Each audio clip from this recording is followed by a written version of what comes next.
This is a Gorilla Podcast Network production.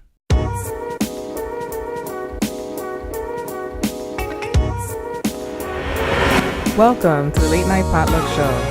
PotLuck Show. PotLuck Show. PotLuck Show.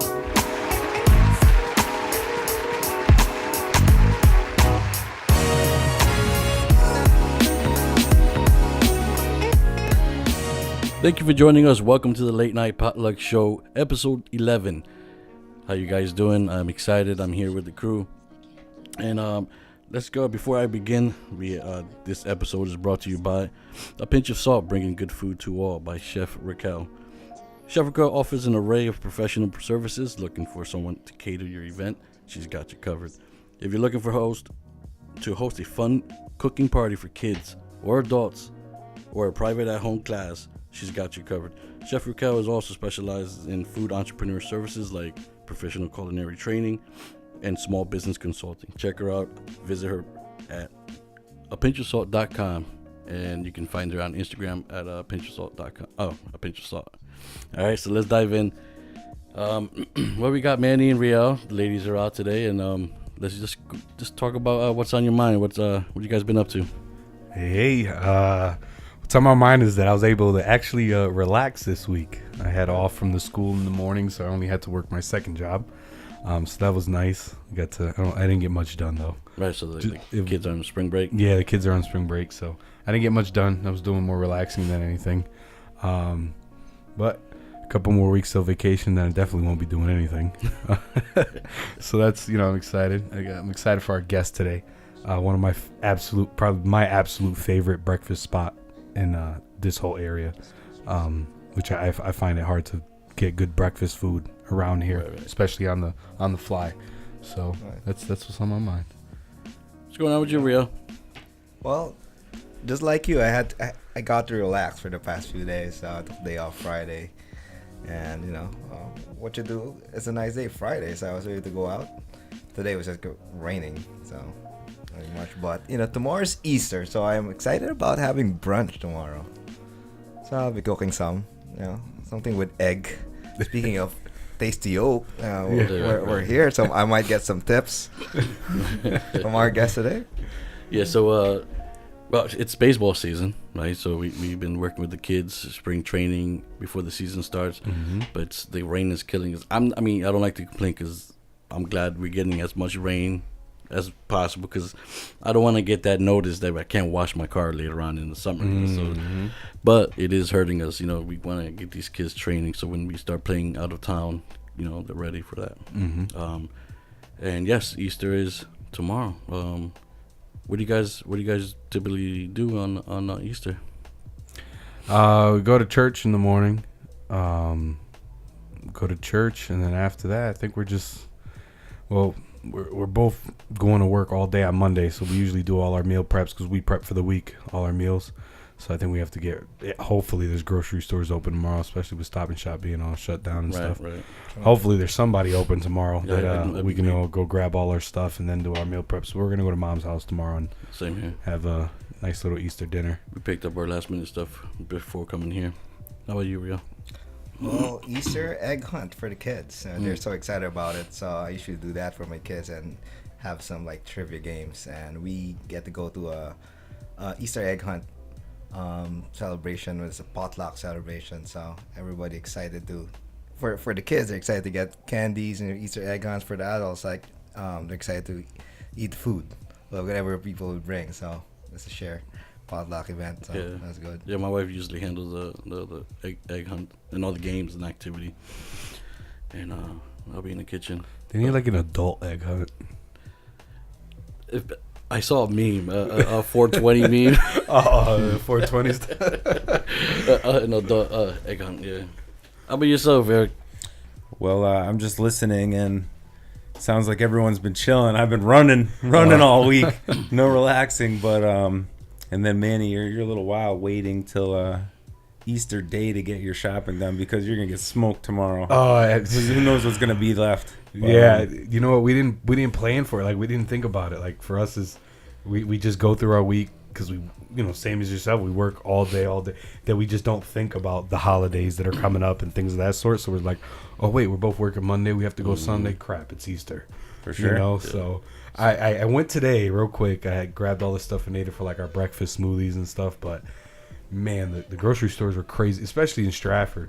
Stop and Shop and Shop right next to each other with them being closed. Not only is it the day before a holiday, but Stop and Shop's not open. What's typically on the menu on Easter Sunday? Easter, I'm Puerto Rican. The same thing that's on every menu for every holiday at every arroz con gandules, pernil, some type of like macaroni salad. Like, it doesn't change much for us Hispanics. Well, I can't say all Hispanics, more like Puerto Ricans. It don't change much. Whatever we ate at that dinner for Thanksgiving or Christmas, we're going to have at this one. Yeah. Of which we ate throughout the week anyways. So it's just more formal of everyone getting together. Yeah. So, Riel? Well, we'll have breakfast and brunch. You guys eat brunch. Yeah, for our culture, it's always this rice. So I eat everything with rice. So it's a little heavy. So. How about yourself, Eric? Well, do you guys do anything? We're opening all the trucks tomorrow, okay. And then the restaurant's fully jammed for brunch. I won't be cooking at the restaurant tomorrow, thank God, because it's gonna be crazy there. And then after that, we'll wrap it up. I'm gonna go hang out with the fam. Okay. We'll cook some food and I'll just hang out, and that'll be the relaxed day. So you don't know what's on the menu. You're not cooking at all.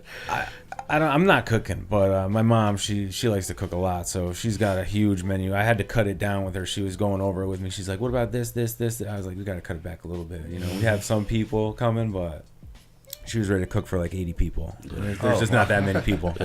Maybe 20, but not 80. My mother's always like, "Oh, mejor que sobre." Yeah. Okay, which is better to have leftovers than not have enough. Yeah. Well, there would be a lot of leftovers there. Yeah, sometimes it's part of it it's even have more so that people can bring it home. Yeah, that's even better than having everything is just exactly the right amount. Nobody brings it home. That's people don't want.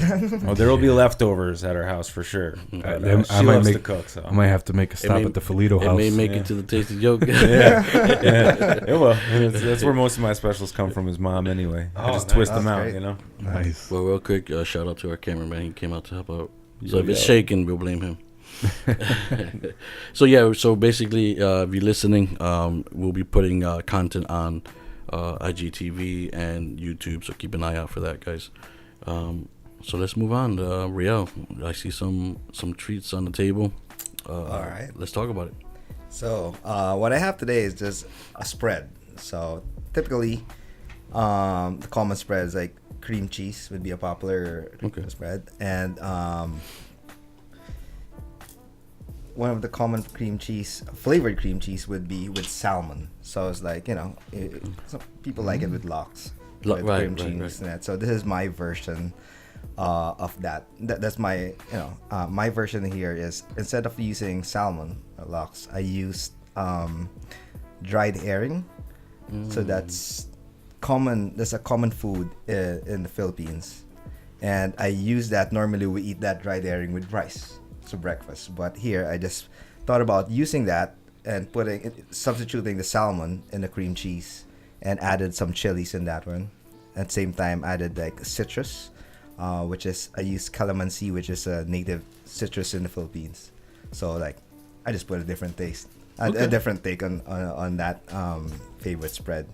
So go ahead and dig in. All right. Well, let's see. I don't mind digging in first. You know that. Well, why don't you spread one for me and pass it this way? You're asking for a lot. For someone that stole my chicken that time. Oh my God. He's still holding on to that. Yeah, you stole my chicken that time. Yeah. Thank you. Let's see. Raquel's not here to count for us. Yeah, right. Of course, knowing me, I want to put a little kick and everything in my food. Okay. So, a little spice. I see some peppers in there. Yeah. So there's some great native chilies there, and also add like the Japanese togarashi. So you got the togarashi in there? Yes. All right. Just a little, because I know Manny doesn't like that much. Yeah, no, I'm not a spice person. Which is, you know what? Which is great because, oh, by the way, Dave, I need to order. You need to order? Yeah, because I got you. I already get yelled at. Yeah, I got yelled at.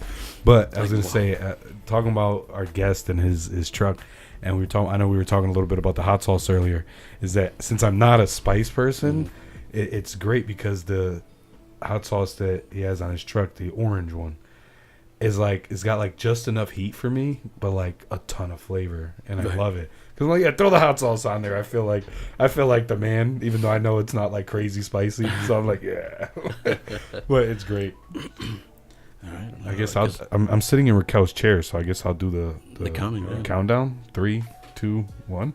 Let's go.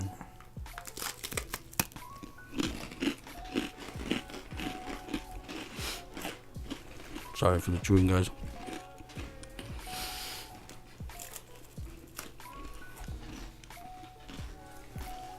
It's funny because just today, my daughter, she's into, she's always cooking like egg rolls at the house. Mm-hmm. But she wanted to make, was it crab ragoon? Oh, crab rangoons? Yeah. So she has some leftover cream cheese with crab, and I was eating with crackers. Oh, man. Oh. I love crab rangoons. These are good. It's an excellent cracker. It really is. That's crunchy. That's good. I don't feel the kick, Riel. No, okay. He really felt bad for me. That's what it was. I feel a little tingle. Yeah. Very, very light in the back. Very light, yeah, a little very light. Sometimes the cream cheese would really What is this cover all called? of it. What do you guys call this? Well, we pronounce this as tuyo. So, tuyo. It's so mine. T-U-Y or tuyo, something like that. Yeah. Tuyo. It's mine. Yeah, it's mine. Yeah. It's really good. I feel like a lot of times you get like the lox cream cheeses or anything like that. They're really kind of like really smoky and kind of overpowering. Right. This is not too bad. Yeah. It's really No, good. the cream cheese mellows out, because when I heard herring, I was like, oh, okay. Well, I love herring, and I would have liked more herring. You There would you like go. more Personally. herring. Oh, Yeah. really? Okay. I would like more. No, I definitely could have used a little bit more myself, but definitely not like that overpowering Right. like lox flavor. You know, Can you just fix me another one, Manny? you're a little demanding today. I don't know. I'm gonna have to, Sorry, Elaine. yeah, I'm gonna have to have a talk with Raquel. Raquel, your boy was acting up. I'm never sitting in your chair ever again. There's some extra on there. Perfect. All right, well, I'm munching over here. Guys, we have an awesome guest. He's an entrepreneur. He's a chef. He's a Food Network Chop champion.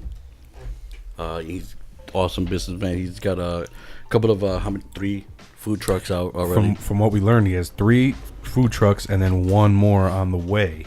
So he's growing rapidly, I'd like to say. Right. So Doing big things. So thank you. We have Chef Felitto. What's up, guys? Thank you for joining us. It's nice for you to take some time and join us. Definitely. I know it's pretty late. But let's start. Sorry, look, that's my hands here banging on the table. Let's start off. asking me for too much. That's what it is. Tell us where did it all start for you? Like the Culinary, beginning, the yeah. inception. The inception. I would have to say it was with the Grahams and my mom's. I got a picture of me, 5 years old, hanging out with them, making Finnish coffee bread. My grandmother was Finnish, and then from there on, it just I kept cooking. I liked making breakfast. That's where I started, really. I'd making the breakfast. I'd make bacon, egg, and cheeses. I cook them for my brother and his friends. They'd call me out of school sometimes, to acting like my dad, saying I needed to come home when they'd have like free periods in high school, and I'd cook them sandwiches. I was in middle school, and then I actually even taught a class in high school. It was like a speech class. We had to teach the class something to do, so I taught them how to make bacon, egg, and cheese burritos. So I mean, it's been with me with the bacon or the breakfast theme my whole life. But then I took a class my senior year. It was like the school had a mini restaurant, and I did that. And then I started going to Johnson and Wales, and I kind of lost my way there. I didn't really dig it, and came back and went to Sacred Heart for a year. And then I was like, I don't dig that either. Until I found Necky, which was in Essex Junction, Vermont, right outside of Burlington. And it was a hotel. So all the classes were, you'd be hanging out in like a meat fab class that you'd be cutting meat. For the classes that had to do with the restaurants, they had a fine dining and a tavern. So you'd be literally working in a hotel, but also getting educated. So that's where I found a good spot to stay. So how does that compare to Johnson & Wales? Because I know Johnson & Wales is a very large culinary school, isn't it? Yeah, my problem with Johnson & Wales was that they do trimesters. And one trimester is solely dedicated to academics. Mm-hmm. And the academics I was doing just happened to be that stuff I had done as far as middle school to high school education courses in terms of like grammar and mathematics, and I was just getting these grades, and the teachers were like, "Oh, you're getting great grades," but it was all stuff I already knew, so I wasn't going anywhere, and it just didn't hold my attention. And then the cooking classes they went really quick. It was like you'd be in a class for 9 days, and then it's like, all right, you master European cuisine. It's like, well, I was there 9 days, I didn't master anything, So it just wasn't a fit for me. I'm not saying it's a bad school, but it just didn't fit for me. That sounds like my whole choice for high school. That's why I went to a technical school, because the whole like staying in academics the whole time was definitely not for me at all. Right. Like, I feel you on that. I feel you.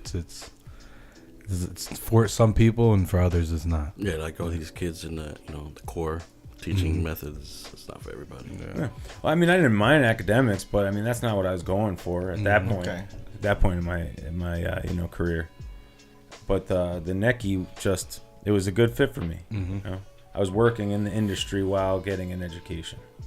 Awesome. So where did you go after that? So then became the internships, and I went to Colorado.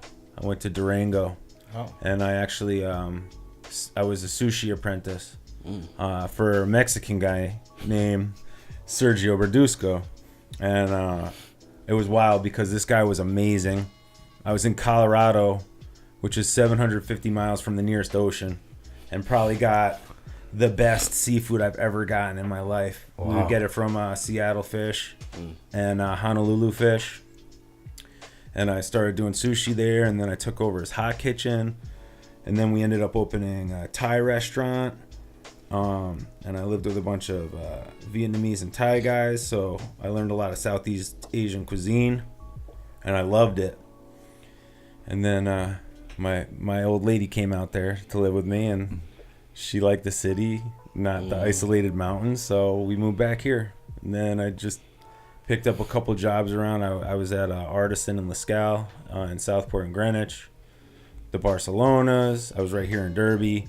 Town over, ran a place called 500 Degrees, and then finally it wound me up at the Chelsea, where my friend I had grown up with since I was 5 happened to be out of Arizona. He was in Arizona while I was in Colorado, and then we both moved back at the same time, and I was my restaurant was across the street from his. He's a banker at Fairfield County Bank, so we just walk across every day and talk about what we wanted to do with our lives.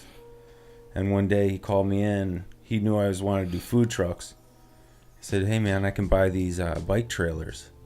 We can outfit them into little kitchens. We could sell breakfast sandwiches, so that way you can keep your full-time job as a chef at the restaurant, and we could have our own little business." And he just intended it to be like the weekend thing, but as soon as it opened, I was like 6 days a week. 6 days a week we're going. And then we just never looked back. We built one every year. The third one that we ended up building was we had it completed in November, and then we just finished this fourth one for parties. So it wasn't even another year. It was like less than 6 months. We got another one up. So it's going well. Cool. Now, you want to give out those locations real quick? So we got 2889 Fairfield Avenue. That's outside of a coffee shop, Source Coffee House in Black Rock, Bridgeport. Then we got 4700 Park Ave, up by 90 Acres, which is Veterans Park, and the Discovery Museum area. And then our newest location is 1906, I think. It doesn't really have an address because we're parked outside of the old Mrs. Green's by Raleigh and Dairy Queens, across from Isabella Bakery and Custom Meats, where we get our chorizo from. And we've now paired with Isabella's, so you can bring your food inside and buy pastries and coffee while you're hanging out. And it's another joint effort like we were with Source Coffee House. So we got a lot of buzz from it when we posted it the other day, and I mean, the past 2 days show it's record numbers for that truck. So Nice. yeah. So tell us a little bit about that, those partnerships that you have, because I know, like, my wife and I love going to the Bridgeport location on Fairfield Ave because of being able to not only get an amazing breakfast sandwich or whatever the special is that month, but also go inside and get great artisan coffee, and you can bring the food in. And sometimes even if you go inside, somebody will sometimes even come inside with your sandwich and like bring it right to your table for you. Tell us a little bit how that like began. Like, how did you guys get that off the ground? It was really awesome because we started on Park Avenue, and I mean, we literally would be sitting on the side of the road, like playing we hung up a little basketball hoop on the back of the trailer door. I mean, we were doing nothing, and then we really were able to survive because we all had full-time jobs. And then one day we were supposed to do a Memorial Day thing in Fairfield, and it got rained out. So we were living in Black Rock, and all our friends were like, why don't you bring the truck down to Black Rock and see how it goes? And we did, and it was this big hit. So we started dividing the times, and then that farmer's market hit, and we got invited to go there. And it's funny because Source Coffee House was there selling coffee as well. And at the farmer's market, you try to share the wealth with everyone. We did food. We didn't want to serve coffee because they were serving coffee, so we didn't serve coffee. And then my wife was like, oh, let me go talk to them and see if maybe we could park outside of them and we can not serve coffee like we do at the farmer's market, and maybe we can bring our food in there. Because we were parking down the same side of the road, but like literally a block down, not even. And it was just, people would come get coffee there. And then we said, what are we doing here? Why don't we just see what's going on? And it, it helped Source a lot, and it helped us. And it kind of became a destination because now we got, I don't know, this guy Dame Drops just came by. He's a Rachel Ray, what do you call it? He's affiliate. He's a YouTuber, and he's YouTube guy, got something like 3 million followers, which is awesome. I don't have nearly that many followers. And he said we were Yelp rated best breakfast in the state. So, I mean, not only is it good for Bridgeport, but a lot of people come by just because Google and Yelp tell them what's going on. And they come to that truck and they go, we thought you were a restaurant. Because you can't put in Yelp that you're a food truck. Yelp is like its own thing, We didn't even set up a Yelp page. This is just customers or other people did it for us. So, I mean, they come, and then here we are. They're in Bridgeport. Why would you stop in Bridgeport, most likely, other than, if something tells you to do it.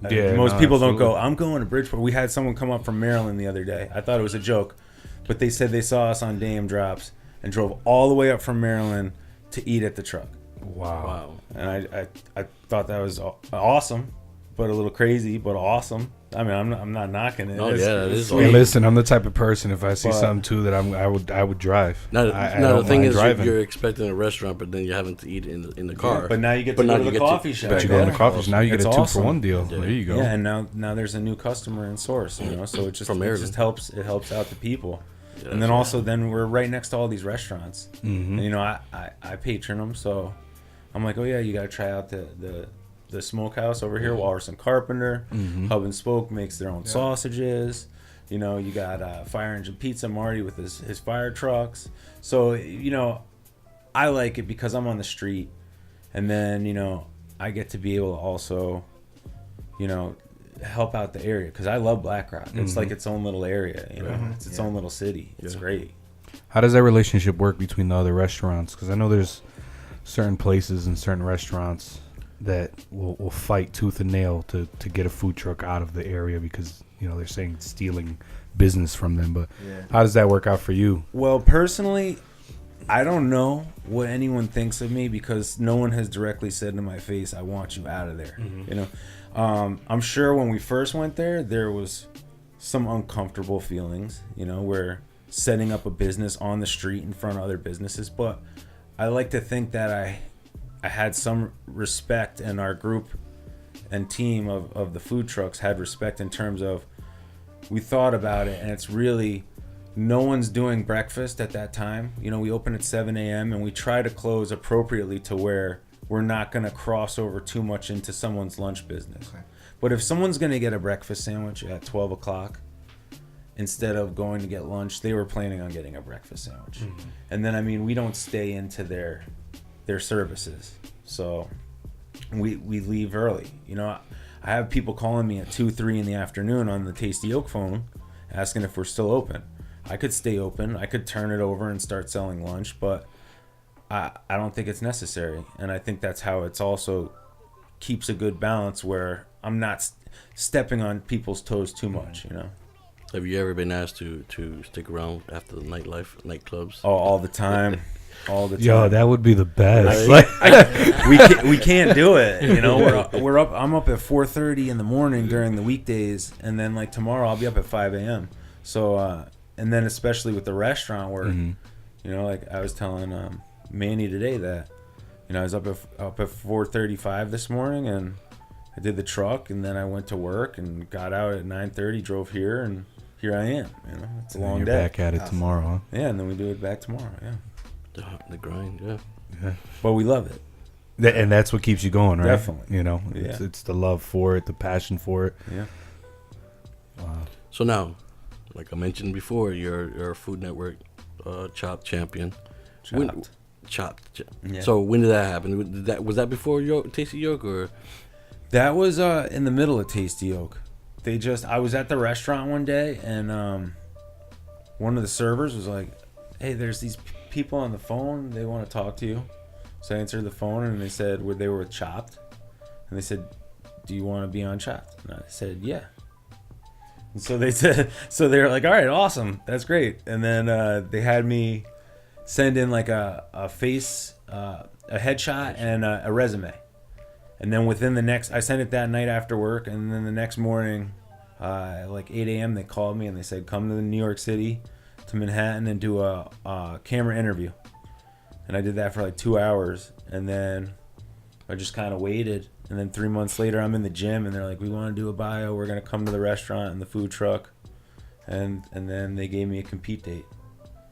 So, Wow. So did you ever find out how they found out about who you were? Or? I didn't, but I can only think that they were just calling around local businesses to see if people wanted to be on it. But I start to doubt it because after being in the on the show, you kind of see how they pair people, and they have, you know, everything planned out to a T. What the battle is going to be created into, to like, you know, how they're searching for people. So they probably saw, for all I know, the Tasty Yolk truck. Because honestly, I had no idea. I didn't even think about the Tasty Yolk when they were calling the restaurant.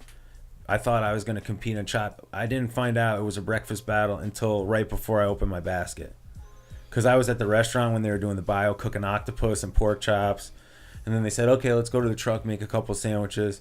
So when they were like, "Oh, it's a breakfast battle," I was actually like, I was a little upset. I was like, I don't want to cook breakfast.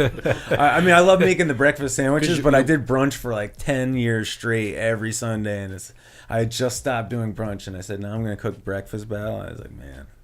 And then the pressure's on too, because I had a couple food trucks that are breakfast trucks. And I was just like, okay, let's do this. So going to the show, how excited are you, or how confident are you that you will be, you know?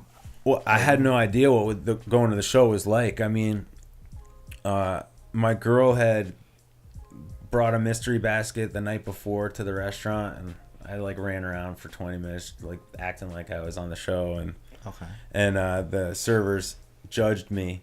I only did an appetizer and entree, and then that night I had studied a couple ratios for desserts, you know, like just basic desserts and how to, you know, if I wanted to do a fritter or like a shortbread or an ice cream or whatever. And then honestly though, they had changed my air date you know, I was supposed to film in October, and a week before they canceled it, and then they moved it to January, and it was right after we had opened the second truck, right after the holiday season, and I was just pretty beat. And I mean, I literally worked from 5 a.m. till 10:30 that night, and then drove to Queens, and then I probably slept like 3 hours, and then I was in Harlem at 4:30 in the morning outside of McDonald's. And then they made us walk like 1.5 miles to the studio. They didn't even have a car for us, and it was freezing. I only had a hoodie on because I didn't think I was going to be walking. Wow. And then I was just shot. And then they said the breakfast battle. And honestly, they take you around the kitchen for maybe like 4 or 5 minutes. And they're like, there's this, there's that. And you're not even looking at any of it because you're on the set of Chopped. Yeah, right. And you're like, man, I watched this show so many times, and now I'm standing here. Mm-hmm. And then you see all the camera crews. And then Ted Allen comes out, and he's like, all right, everyone. He's like, put your hands on your baskets. It's a breakfast battle. Open your baskets. Let's go. And there you are. Wow.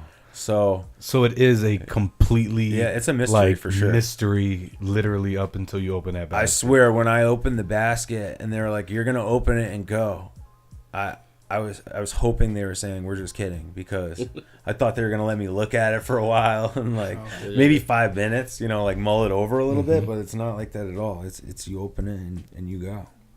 So.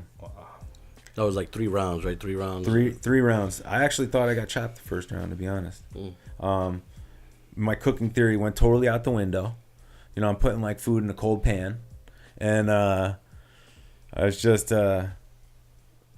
like trying to survive, really. And then I thought my dish was super salty. I tasted a little piece. I had these frozen hash browns they gave me, so I couldn't even taste them prior. Right. They're solid frozen. And then at the end, I grabbed a piece after we were done, and I just threw it in my mouth. And I was like, I didn't taste anything this whole time, which I never do. And I was like, man, this is salty. And then when I got up there, they were like, this is delicious. So I said, all right, either I tasted a salty spot, or these chefs' palates are just blown out, and they can't taste salt anymore, because it tasted so salty to me. Yeah. Oh, well, hopefully it was just a really salty spot. Yeah, I guess it was a salty spot. Yeah, I got through. So there you go. What was the feeling like? So last round goes, and well, I mean, honestly, after that first round, I got more comfortable, because the first round I was, you know, I would grab an onion and start chopping it, and then it was just a little bit, because I'm making, you know, 4 plates, so I didn't need a ton of anything. And I'm going to try to put it in a little container, where if I was in my kitchen, I'd just grab a container. But I didn't know where anything was, so I have like a massive glass bowl that I'm putting a little bit of onion in, and I'm just like, where is everything? But the second round, I started to know where things were, and I felt confident, and it went really smooth for me, to where they were basically like in the sequester, which is the back room where you all talk and about the round. They were all telling what they did wrong, and then they just look at me and they're like, well, you have nothing to be worried about, because yours was perfect. And I was just like, sorry. And that's what the other competitors That's what they said to me, and I was just like, yeah, well, I didn't say anything. I just kind of sat there. I didn't know what to say. And then the final round, it was just head game, because I suck at desserts. I mean, I can make a dessert, but it's not my strong suit. And I knew the girl seemed like she was into desserts, so the head producer had come in, and he said, all right, guys, you're in the final round. He's like, I bet you're psyched. He's like, now the dessert round's the hardest round. He's like, so I hope you guys have a lot of desserts, you know, in mind that you can do and pull off. And I told him, I said, I don't do desserts, bro. I don't know desserts. And he said, I hope you're kidding, because no one comes to Chopped without knowing some desserts. I said, all right. I was like, I'll do my best, but I mean, I'm not a dessert guy. And I see this girl, she starts smiling, like this big grin on her face. So then they have you walk out one at a time. And right before I walked out, I turned to her and I go, by the way, I was a 7-year pastry chef at a French restaurant. And I turned around and walked out, and I just saw her jar drop. It just dropped. And then I just did my thing. I had never made an ice cream. And I said, all right, I'm going to try to make an ice cream with something else, because if one fails, at least maybe I'll have the other one. Mm-hmm. But the ice cream came out good, because I just remember, you know, in the middle of the round, I actually went to open the machine, and I didn't know how to open it because I had never used an ice cream machine. So I actually opened where like you open it to clean it. So my ice cream just started like pouring out, and I was like, all right, that's not how you do it. But when I did open it finally in the right spot, it came out really good. And I know what good ice cream tastes like. So I was like, all right, this is awesome. I made it with kanji. They gave me kanji, and I had cardamom I mixed with it. So I kind of like substituted some of the kanji. I blended it in a food processor, and kind of like added that as some of my cream and lessened the cream that I put in it. And it came out really, really good. And I just remember coming out before they were judging me, and you're not supposed to look at the judges when you walk out. And I heard Martha Stewart saying to Ted Allen, she's like, Ted, you gotta taste this ice cream. It is ridiculous. And I just hear Ted go, oh my God. It's like, this is awesome. And I look over and I was like, oh yeah. I was like, I got this. That darn ice cream machine. Yeah. If you look at all, like most of those competition shows, that ice cream machine is where a lot of people kills make them, it. But yeah, the ice yeah. cream machine is. I guess it's like McDonald's, you know. The frosting machine's always down. Yeah, I just figured, I was like, I just get in there, and if it comes out, it comes out. If it doesn't, it doesn't. So, but yeah, it was pretty That's wild. a gutsy move to put kanji in it. Yeah, well, I mean, I didn't know what to do with it, and I Right. just was like, well, this can kind of be like cream. I mean, if I blended it starchy and mix it in, and they said they tasted the rice in it, which was good. So it was awesome. Oh, nice. I got that, a maple cheddar cheese, a stack of French toast, and what was the last thing? French toast, the kanji, and breakfast sausage. It was the worst. I was just like, oh man, it's so bad. That's a heck of a mix for Yeah. dessert, huh? Yeah, it's a wild one. But it paid off. You won. So. Yeah, it did. It was cool. What was that definitely cool. feeling like when they pulled the cover off of the plate and it you weren't chopped? You don't feel it at first. For me, I didn't feel it at first. I just kind of looked at it and I don't know. I didn't really feel it. I didn't feel anything. I just kind of stood there for a while, and then the girl walked out. And they're like, "Yo, you won." And I was like, "Sweet." I was like, "This is awesome." I just think I was more into the fact that, like, I finished just filming. I like actually did it. It was another experience I get to have in life. I don't know if it Whether was you lost or necessarily won, it was a hell of an experience. I honestly, like, I mean, I just figured it was just going to be a good time, a good experience. So when I did finally finish, yeah, I was psyched to win, but I mean, it just wasn't as shocking as I thought it was going to be, I guess. But also, you're just so burnt out after the end of it, because you're literally there for 11 hours filming, and then they take you into a room and they go over the whole entire day. They have it written out. And they're like, all right, now when you walked over to this part and grabbed this mixer and this ingredient, what were you thinking? And you start to tell them, oh, well, I was doing this. And they're like, all right, you got to say that again, but in present tense, not past. And then you say it again. And they're like, all right, say that again, though, but act excited like you just won. And you're just like, oh, my God. But and that's where they get those little mini that's where they get interviews those in little between. clips, Yeah. But I mean, at the end, I was just kind of sitting there.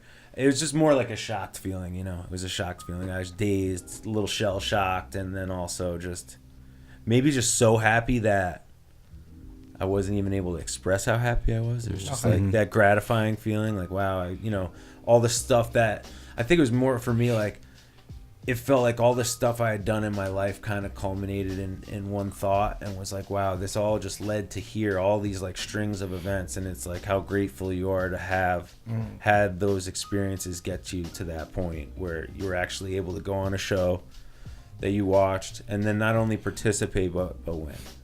So it was really cool. Now, how's that impacted you, whether it's the business or your life, your career? Well, The aftermath. the day after, I mean, certainly a lot of people on social media wanted to be my friend I never knew before. But I mean, it got to the point where like I just didn't even look at my phone for the whole day, because every 2 minutes there was a new friend request or someone asking me something, which was I could only imagine what it must be like if you're a real famous person. I know they have different accounts and everything, but I could only imagine like when you first start blowing up what it's really like. But then of course that subsided. But because it was a breakfast battle, I think it really helped the food trucks a lot. And then the Chelsea, what I would do at the restaurant is anytime a new person would come in, I'd have them ask the table, have you been here before? How'd you hear about us? And anytime they'd have it, a new person come in, I'd have them write it on the ticket that it's the first time.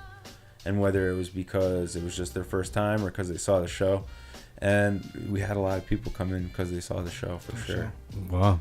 So, I mean, it definitely helps. And then I had the reruns, gave it another little pop. They aired them again, I think, in March.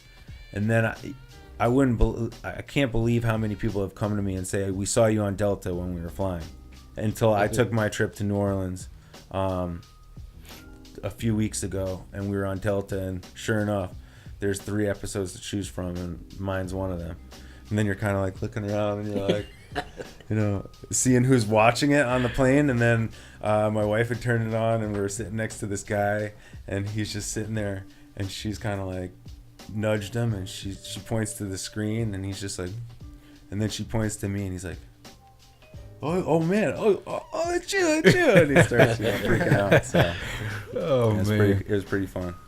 The manager at my restaurant was like, man, you should have stood up and just been like, yo, everyone, I'm on Chopped right now if you want to turn to the thing. And he's like, you should have just let everyone know. But it would have been funny. But That'd have been real funny. It probably would have kicked him off the plane. Yeah, maybe. Yeah. Like, this guy is starting some trouble. I don't know about him. There's a ruckus in the cabin. Get him off. Get him off. Oh, man, I can't imagine being a chef and being served airplane food. I know. That's. Oh, they didn't give us anything. I was just saying, you're on Delta, dude. You don't get this ain't JetBlue. We got peanuts and a Kind bar. That was our choice. You want peanuts or a Kind bar? I mean, they stepped it up with the Kind bar at least. I thought it was pretty interesting to get a Kind bar. I never thought I was gonna get one of those. Yeah, no. Yeah. I mean, one of the only airlines that does that anymore, if it's not an international flight, is JetBlue. Peanuts or pretzels. But it's weird though, because the first way there, I got headphones for free. And on the way back, I had to pay $2. I don't get it. Same flight, but yeah, I thought I was slick. They changed it up on me. You know, I don't need the headphones. Yeah, there's times where you have to pay for a blanket. Yeah, there's times that they gave me a free blanket. Oh I was thinking, I'm good with the headphones. I don't need none when they pass by. Then I realized, oh man, I got the iPhone XR. I don't have regular headphones. Yeah, well, Allie too was like, save your headphones, and I was like, I don't need these. Why would I save these? They gave me them too for free. And then I came on the flight home, and she's like, see, you didn't save them. Look what happened. Yeah. Oh man. But that's awesome, man. That's awesome. So in your house, or at least your friends or family, you're the celebrity. Yeah, I guess so. Yeah. But going back to the Tasty Yolk, what is your biggest seller there? My biggest seller on the Tasty Yolk? Well, I mean, it used to be we sell tons of pigs because that's just the norm for people to get a bacon, egg, and cheese when they first come to the truck, because there's a lot of hesitation when people come up for the first time. You could see it. You see it in their eyes. They're a little nervous. What do I do here? You know, looking at the menu like it's like 10 pages long when there's like 6 sandwiches, and they're reading it and they're like, I'll have a number 6, and you're like, okay, there's 3 number 6s because that's how much they cost. But let me tell you what we're doing. But honestly, we tell people normally that the favorites are the Tasty, which is the craft chorizo that's custom made for us, the custom meats. And he has all local meat, like within 75 miles.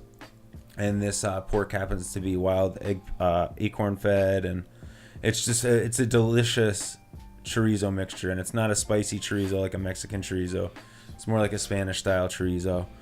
And we tell people to put bacon on that, and I make a red hot sauce, and it's just a great combo. Or we tell people to get the banker, which is a braised brisket that we tell them to put on a griddle smashed potato. So these are red bliss potatoes that we boil, and then we just smash them into the griddle and crisp them up with all the residual seasoning from the griddle, and throw on. It comes with a spicy aioli, which we make, And then I tell him to put the green hot sauce on it, which Manny's got to try next time. Yeah, if we make it there tomorrow, that's what I'm gonna get. Yeah. Or I might get those pancakes that are on special. You this got to get month, the I'm just saying. pancakes, man. I don't know. I might do this pancakes and I don't know. I have to. But that one's made tomatillo and poblano base, and they're both hot. But that's what we tell him. And then after Damn drops, he got the banker, and I remember one of my customers came out from he brought it into Source, you know, which was awesome too, because then Source got a little clip because he said I'm in Source Coffee House as well, and I'm having this delicious latte, and he gave him a little segment. It was awesome. I was so happy for them. Because that's all I want too. Because they're good friends of ours now. We built that relationship. I would have never probably had that relationship with them without that truck, you know, in my life. And that's what I'm really blessed for with the trucks, because you build all these relationships you would have never had. I'm on the street, where I love being a chef, but I love having these other ventures as well. Because if I was stuck in a brick, you know. It's kind of in a kitchen. You're surrounded by bricks. There's no windows. We have a little opening where people walk by, but on the street, you know, you get to meet new people. Right. You know, you see all walks of life. You know, people pulling up in Maseratis, or people, you know, taking the bus, or people just walking, or homeless people that you throw them a sandwich, and you know, you give them a juice, and it's like they get to eat it too, and you just see the reactions, and then, you know, people love it, and it makes you feel good, and it lets you have a conversation with someone that you might not have. But after Damn drops, you know, he said the banker. He said this sandwich, and the customers came out, and he's like, yo, that guy just, he's like, I don't know what I can say on the radio show here, but on this podcast, it's but he's like, yo, this guy's having an orgasm over your sandwich. He's blown away by this thing. He's like freaking out in there. That's how I feel every Manny's time. the That's weird that's guy. how you don't understand. That's how you don't And he understand. did. Like I was always, I my biggest thing is breakfast. It's all right. There's a ton of places you can go to get good lunch. There's a ton of places you can go to get good dinner, but other than your basic bacon, egg, and cheese, and not wanting to stop at like a full-blown breakfast restaurant, a diner or something, where else can you go to get craft breakfast food? That's interesting. There's nowhere else you can go. Because, you know, going to Bridgeport every morning, bacon, egg, and cheese, on my way to Harding. Mm-hmm. And, you know, it's just bacon, egg, and cheese. But when you have somebody crafting, like, it's for people to talk about bacon, egg, and cheese, or any breakfast sandwiches the way that you do, or Dame drops, that's awesome. It's a special thing, you know what I mean? From the bread, like the special. I don't know where you guys get the bread from, but it's Get it from the Bronx on Arthur's Ave. I mean, the bread is so and you guys have heard me talk about how bread can make or break the sandwich too, because you could put the wrong bread on it, and you know, you could put the wrong sandwich in between, you know, the wrong bread, and it'll fall apart. But if you get the right bread, it all works together. And I mean, from the bread to everything that's in the middle, it all works perfectly. You know what I mean? Yeah. And again, that quick, especially with the text ordering, we do the text ordering was monumental. You know, we do this. Amazing. I could be driving, and if I'm at a light, I'm like, you know, I want a breakfast sandwich. Boom, boom, boom. Text real quick. Oh, you got it, Manny. Like,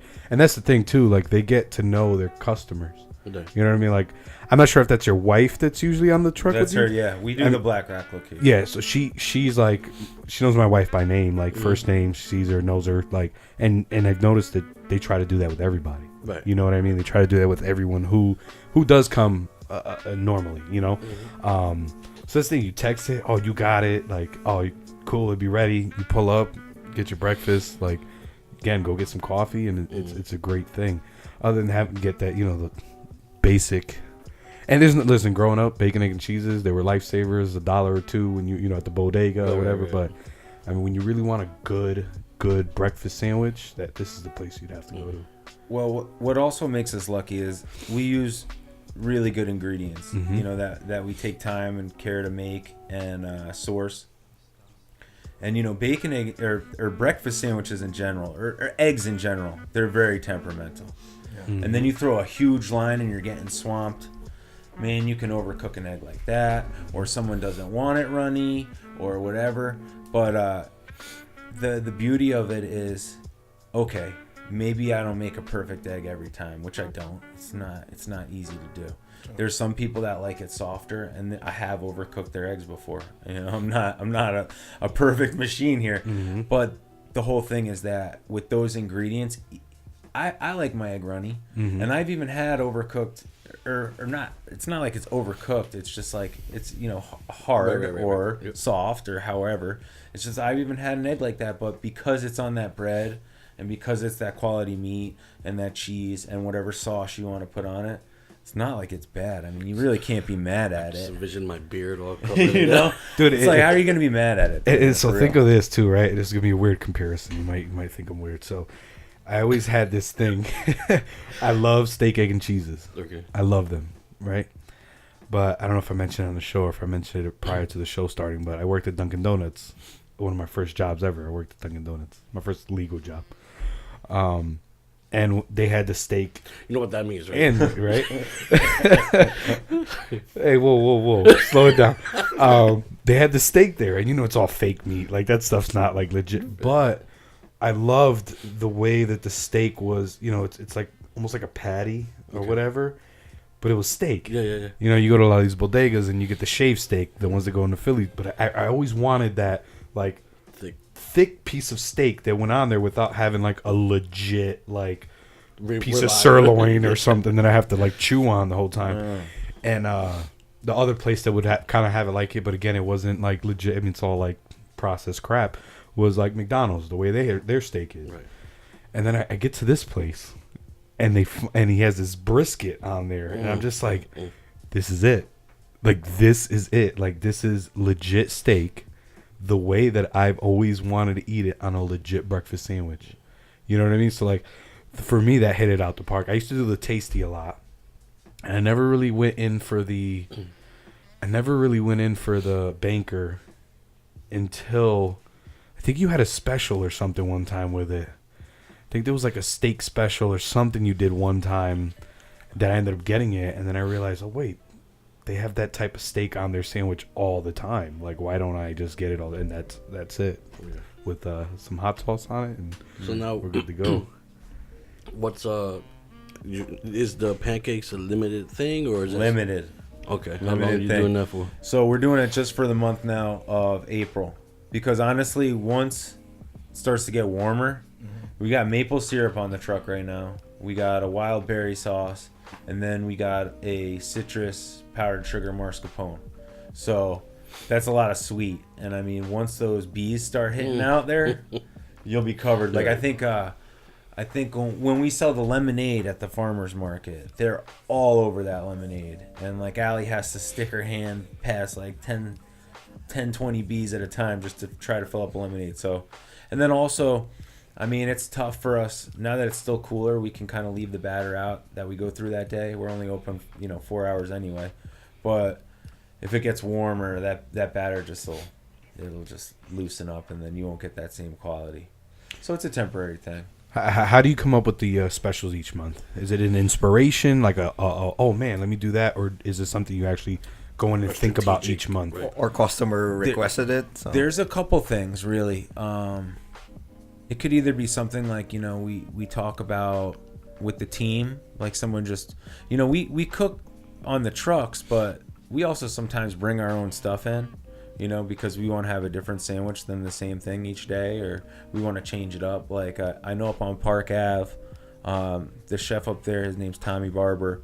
He likes when we run the pancakes, he actually likes making the Tasty with a little pancake in it. Like in the sandwich, and then he puts a little maple syrup with the cheddar, so you have that Tasty patty with the pancake in it and the cheddar. And but then he'll spit out an idea, and I'll say, well, what if we did it like this? And we'll spitball like anything. Or it could be something that I've run at the restaurant. I was running these jerk chicken spring rolls, because we butcher chicken for our scarpiello, which is our half chicken. And then we have the legs and thighs left over. So I either roast them and pull them for like a pappardelle special, or I roast and pull them I make a chicken pho with a ramen noodle. Or at this point, it was the spring, so I was pulling the leg meat and making a jerk chicken and having Jamaican jerk chicken spring rolls. And then I said, this would be awesome in a wrap. with like a mango salsa, and then that's where What a Jerk special came from, which we sold tons of. And then actually the Duck the Hall special that we had, which is my favorite by far. That's my favorite too. That's Can't wait till December comes back. That's the one everyone waits for. Duck the Halls. But that's why it's so special, because it's just once a month, once a year. So that's in December. How that originated was actually my mother used to cook this sweet potato hash with ground lamb, and it had red bell peppers and onions in it, a little cumin, and some crushed red chili. And then I was at the restaurant, and I was like, this would be really good with the octopus, except I'm going to put a little chorizo in with it. So now I had the sweet potato hash with chorizo, and then I put the octopus over it. And then I was selling duck confit and duck buns. That was on my menu with like a hoisin glaze, which is a pretty traditional dish. But I wanted also to put the duck on the brunch menu, so I mixed the duck with the sweet potato hash. So that way it was like, I like to cross-utilize my menu so I can just keep the food going so it doesn't sit and it keeps turning over and it's fresh every day. So that duck hash turned into the hash bowl at the Chelsea at brunch. That's what we called it. So it was a duck hash with 2 poached eggs over the top of it. And then I had brought a little bit of it one day to the truck and put it inside of a wrap with some arugula. And then I was like, all right, this is a hit. I was like, this is going to be our special, Duck the Halls. You understand? I think you guys ran it like a few days into the new year as well. Probably. We always have a little bit left over because, we got to sell it. Yeah, I looked at my, I guess a coworker of mine that works at the school, went to school with you or whatever, and she has the Instagram page and everything too. And I was telling her how much I love this Duck the Halls. And then I told her, man, I'm devastated. Like, it's the new year, January. They don't have it anymore. She comes running up to me like 20 minutes later. She goes, they still have it for a few more days. I was like, no. Next morning I was there. Like, it's that good. Like, Duck the Halls is definitely my favorite. It is. It's a really great wrap because the flat top is just such a cool cooking tool. It's this huge hot plate, and the way it can put a little caramelization on things. Like, that's why the Banker's so awesome. And it's funny you were talking about the sirloin, because when we originated, we started with the sirloin. And we were trying to shave it with a knife, and sometimes it was thicker than other. And then someone would say, I want it rare, but I want mine well done. And then you'd bite into the sandwich and pull all the meat out. And I was like, dude, we got to do it with brisket so you can just bite it through. And one of our first partners was like, no, man, it'll dry out, this and that. Until finally I brought a piece of brisket, and then we were like, all right, we're changing it. And it was the way to be. Eric, now, before we started recording, you showed us a picture of the fried chicken. Oh, the fried chicken, man. I love it. Is that on the Tasty show? That's not on the Tasty Yolk. That's at the Chelsea. But, me and my wife just went to New Orleans. So we got a little inspiration. And I've made fried chicken, but honestly, like, my fried chicken's just never that great. I don't really know how to do it. And then I kind of saw what they were doing in New Orleans. And I figured out that it's cornstarch. Yes. Like Cornstarch is really what makes it. I had no idea. And then taking a little bit of the liquid and just kind of kneading it into the flour that you bread it with makes these like little crumbles that adhere to the chicken. So when you fry them, you get those little extra crunchy flakes that come on. And I was like, wow, this is awesome. Because I was thinking, like, if you got chicken...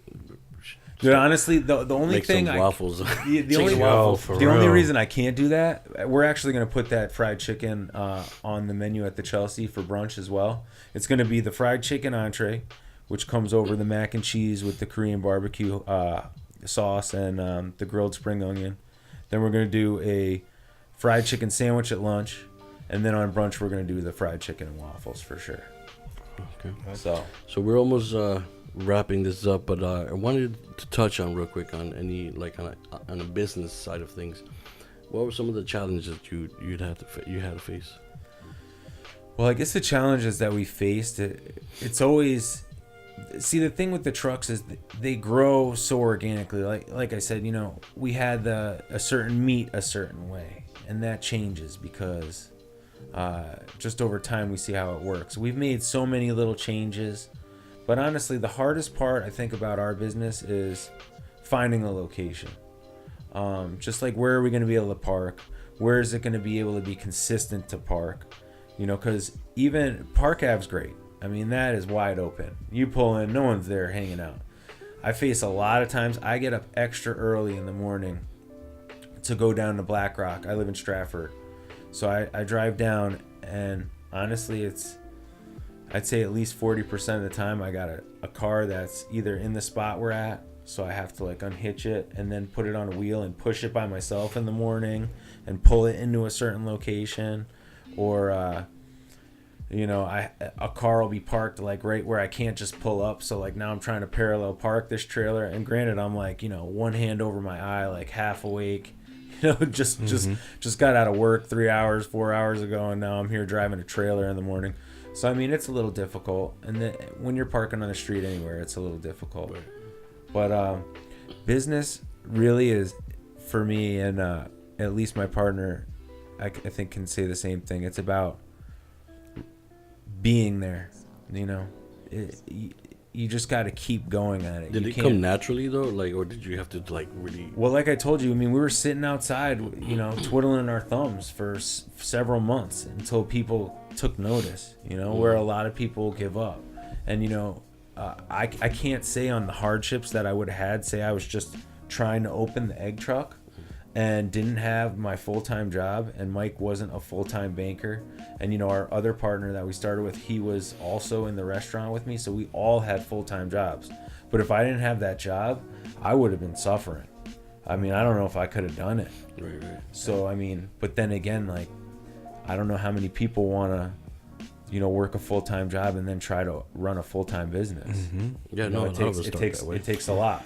Yeah, we're all kind of in that position, right? Yeah, but I mean, you got to do it. Yeah. No one gives you anything. You're not just gonna get it. You gotta keep at it. I'm a big believer in doing things with what you have. You know, Definitely. You know, then start from there.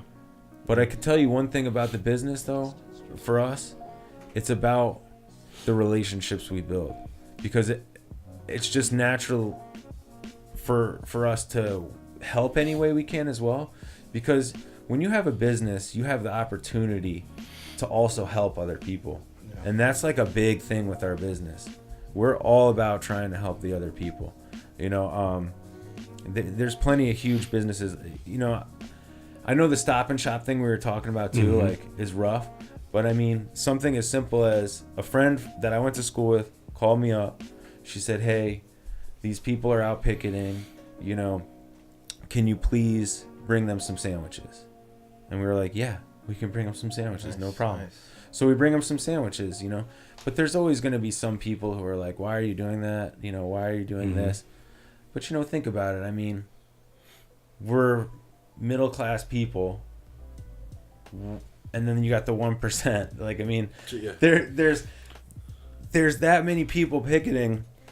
Who am I going to help first? You know, but you help people, they support you, and you know, you support each other, and that's really what the business for me is about. Absolutely. Is that I don't think I'm here just to scrape as much money as I can. Of course I want to make money. I mean, that's why I'm in business, but it's also to be able to help other people. You know, you got to be able to help other people. It's not a solo gig here. Real quick, what is your advice? So now right now I'm in the hot sauce business, but I hope to open up a food truck myself someday. All right. You know, I know Manny's also been taking that journey as well. Yeah. Yeah, we just looked into a small trailer like his. I don't know if I told you guys the bus that we currently have is vandalized. Oh jeez. So yeah, it's a bunch of teens, and since we had it parked in a private lot, not you know, we didn't have it insured or anything. Right. So unfortunately, we're taking a pretty big L on that. The bus itself, because it's going to cost us a lot more to repair the damages. But like, what should we avoid, or what should we look into? You know. Well, I mean, of course you got to know the rules and everything, but I mean, you also got to do trial and error. And honestly, the only thing I could say is it's based on you guys. I mean, it's how much you're into your product, how much you care about your product, and how much you want people to get to try your product. I mean, it's just the constant showing up. Again, we had pretty similar sandwiches to what we have right now. Back when we first started, people just drove by us though. They didn't know who we were. It's just about getting the word out. And I could tell you, I know for us, my wife was a big help on the social media. You know, even though it's hard work, that social media thing. But I mean, you keep plowing it out, people get to know who you are. It's a job on its own. Yeah. Right? Yeah. But I mean, you know, and then you have fun doing it. You got to make sure you're having fun doing what you're doing. Like, we take pictures of ourselves on the trucks and of sandwiches we make. And I mean, you know, if you're making nachos and it looks slamming, you take a photo of it and you be like, who wants to crush this right now? Yeah, and then people are like, where's that at? And then you're at, this is where I'm at. It's funny. And then people come and then they eat it, you know? And then it's got to be good. We were looking at, I forget which one we were looking at Yelp, and somebody showed, there was a, I guess the person forgot to take the picture before they dug in. And they realized halfway in, and they tried to take a picture. It was just a big disaster. Sure. Oh, it happens. Oh, we've done that. We've done that. We have people that take photos of our food too, and we're kind of like, do you realize what you're taking the photo of right there? Like, I mean, couldn't you just like turn the camera a little bit? But still, I mean, it's about being behind your product and really, you know, what you're putting into it. If you like making hot sauce, like I love making hot sauce, because every time I finish it, it's not just me trying it. I walk around the entire restaurant and I'm like, I go up to the dishwasher, I say, try it. And you go, oh, this is good.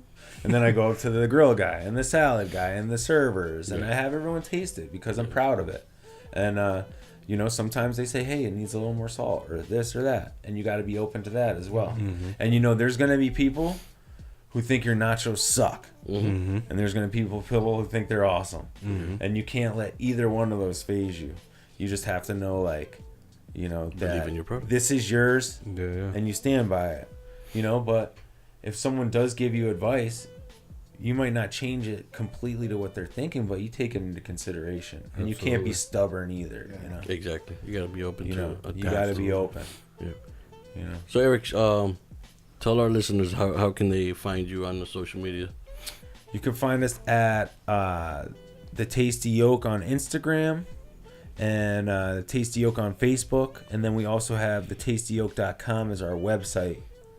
Talk about that text. If I wanted to order through text, is there? Oh, the text, and I really honestly don't know how that started. I think one day we were just sitting in the rain, and we're like, man, no one's gonna want to pull up to the truck right now. And I honestly can't say who was like, yo, we should have people text in their orders, but the texting in was just more helpful than the calling.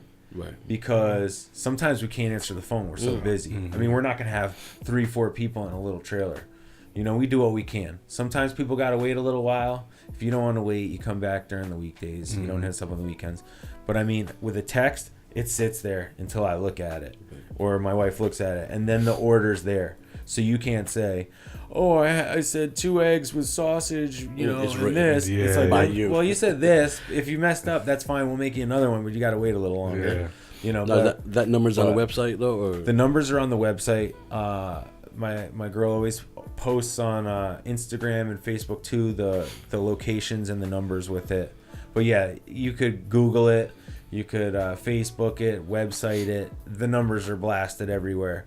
The only thing I say though is make sure you got the right number, because we get a lot of people that'll be like, you know, we'll even say to them, this is the Fairfield Ave location in Black Rock, Bridgeport, in front of Source Coffee House, right? And they're just like, yep. And then they're like, oh, In we're Park at the Avenue. Post Road. No, we're in Fairfield on the Yeah, Post yeah, Road. yeah. And it's like, all right, what are you going to do? Yeah, you guys But- actually have it on your Instagram page specifically written down under each location. Oh, yeah, for Yeah. sure. So if you guys need that number, you can head over to the Tasty Yolk on Instagram, and they'll have the numbers right there for you. But yeah, it's a lifesaver. so it's a lifesaver. any plugins, any shout outs, any upcoming events that you're gonna be participating in? So, let's see. I know we have a lot of parties coming up, but event-wise, I'm not sure. I know we're trying to do Touch a Truck, I think, in Shelton, I want to say. I know that's coming up. Okay. Because now with the 4th one, we hope to like be able to do a lot of events that we always have to kind of turn down. because the whole thing with the 4th is that it's not a location. It's like if someone wants us, you know, to go do a 5K run or something like that, we're available, and we don't have to be like, oh, you got to purchase the truck, you know, and then that way we can do more things. I was at the Organicon. You guys were at the Organicon, right? I don't know. I don't know where we are. I think It's all over the place. like I didn't get a break because I was doing he didn't come. Usually he's with me, and I was by myself at my stand, so I couldn't walk away from it. But I believe you had one of your trucks at the Housatonic. Dave, next time, do yourself a favor. Close down for about 3.5 minutes. You could text it over to him. I'm just saying. That's true. And walk over and get yourself a breakfast sandwich. Yeah. Oh, and on that rain thing he mentioned earlier, like the lie detector determined that was a lie because people will stand out there in the rain. Oh, they will. We have stood out Yeah, there they for did. 15, 20 minutes in the rain waiting for Today was a very sandwich. busy. Like, Today was very busy. We had some monsoon like weather coming through a couple times too. There was people out there for sure. But I mean, go in the source. Sit in your car. You don't have to stand in the rain. But I don't know, maybe that's part of it. Yeah. But if I had to give shouts out, it would be to the team of Tasty Yolk, because honestly, that's another big thing. Like, I surround myself with people that want to do what I want to do, and they enjoy what they want to do, and we make it as fun as we can. You know, we don't want you to roll up like it's work. And then also the whole community thing with the food trucks. Community is seriously important to us because not only do we have people that work at the restaurant want to help on the truck, you know, the connections with Source Coffee House. We have friends that we would have never met that if we hadn't done the truck. Like we have this one firefighter. His name's Lucas. He's a local Black Rock guy. The dude is amazing. Like, not only does he just like help us out with day-to-day things, like if, you know, we need to go somewhere, he helps us watch our dogs. If we're busy on one of the locations and we run out of something, he'll literally go to the restaurant and grab it for us and bring it. He's just a guy that loves to help. He helped build Source Coffee House with them when they did renovations. The dude's amazing. But I mean, it's people like that. But he just comes to mind a lot because he's just so always willing to help. Our families, one of our generators shut down, of course, on Easter weekend, right when we're launching the 4th truck to be at a party. And, you know, we couldn't get to the Lewis lawnmowers to pick up our Jenny that they were going to let us borrow. So my partner's uncle, Eugene, he went and grabbed it for us. And my parents as well.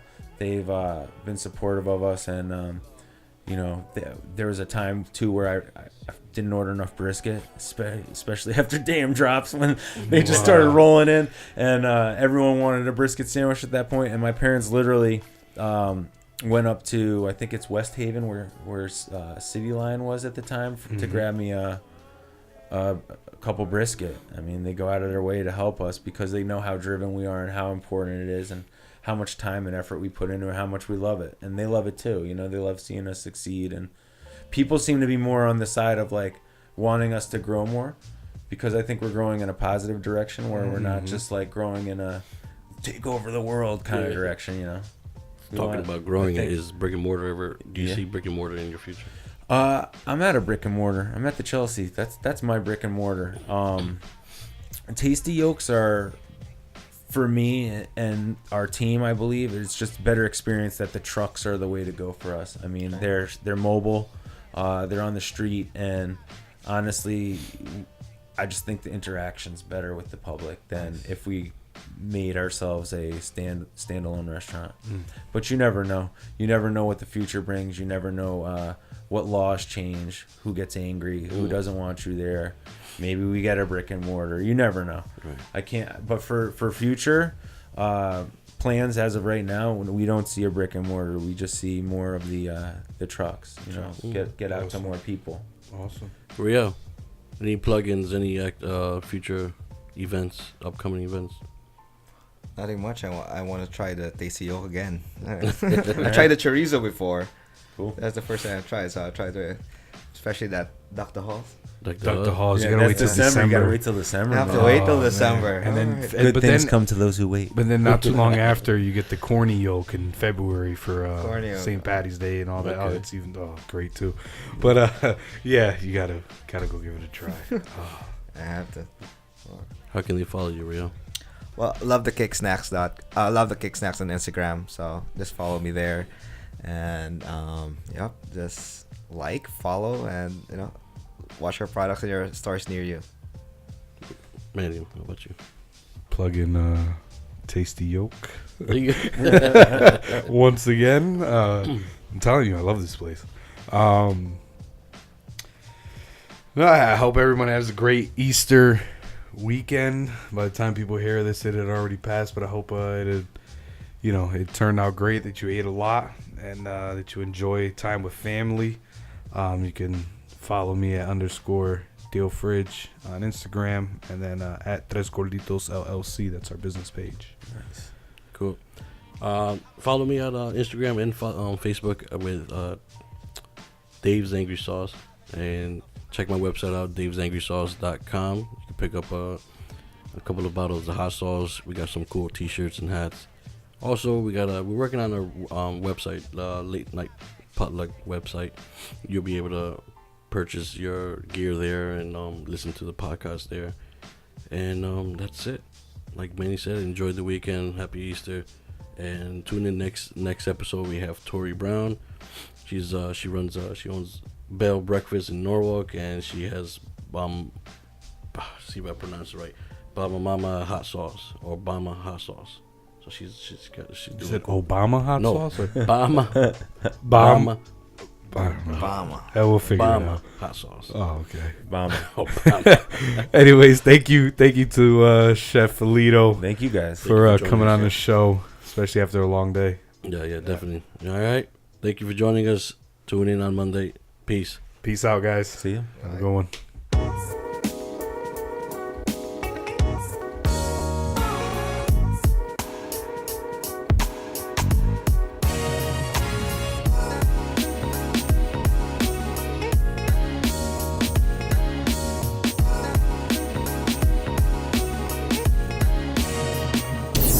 Thanks for listening.